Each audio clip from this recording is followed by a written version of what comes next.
अगर मैं आपसे कहूं कि इंसान सिर्फ दो चीजों के लिए जीता है, सर्वाइव और डोमिनेट। जिस प्रकार सर्वाइवल के लिए बॉडी चाहिए, उसी प्रकार डोमिनेंस के लिए mind.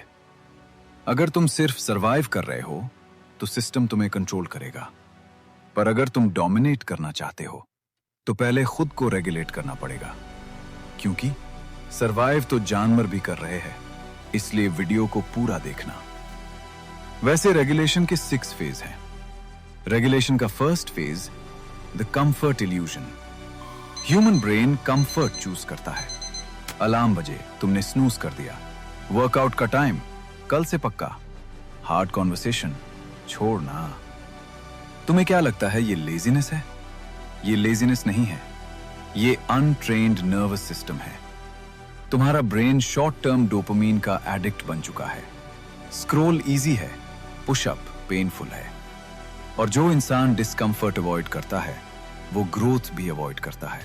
Second phase, body, the first battlefield. Most लोग फिजिक के लिए ट्रेन करते हैं, लेकिन स्मार्ट लोग रेगुलेशन के लिए ट्रेन करते हैं। अगर तुम अपनी नींद कंट्रोल नहीं कर सकते, अपनी क्रेविंग्स कंट्रोल नहीं कर सकते, अगर तुम अपनी पोस्चर कंट्रोल नहीं कर सकते, तो तुम स्ट्रेस कैसे कंट्रोल करोगे?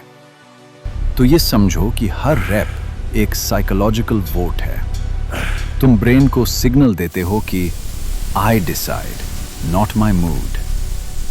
बॉडी डिसिप्लिन हॉर्मोन्स कंट्रोल करता है, cortisol, testosterone, adrenaline. System stable होता है, और स्टेबल सिस्टम ही डोमिनेंट सिस्टम होता है। Regulation का third phase, weak body, reactive mind. Observe real life.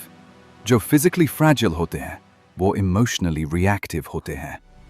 छोटी बात पे breakdown, छोटी rejection पे insecurity, छोटी insult पे aggression, क्योंकि उनका stress threshold low होता है। Workout क्या करता है? Controlled stress introduce करता है। और जब तुम daily stress tolerate करते हो, तो नर्वस सिस्टम अडेप्ट करता है। पेन टॉलरेंस बिल्ड होती है, स्ट्रेस टॉलरेंस बिल्ड होती है। और जो इंसान स्ट्रेस में स्टेबल है, उसे मैनिपुलेट करना डिफिकल्ट होता है। रेगुलेशन का फोर्थ फेज, डार्क साइकोलॉजी का रियल रूल। लोग सोचते हैं डार्क साइकोलॉजी इक्वल्स मैनिपुलेशन। गलत। डार्क साइकोलॉजी का फर्स्ट रूल है रेगुलेशन। जो अपने बॉडी सिग्नल्स कंट्रोल नहीं कर सकता, वो क्या मैनिपुलेशन करेगा।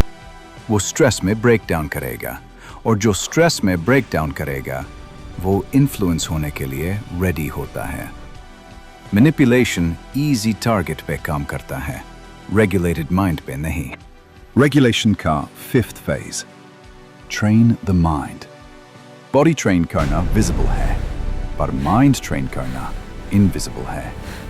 Silence tolerate करो, rejection tolerate करो, emotional triggers observe करो, reaction delay करो।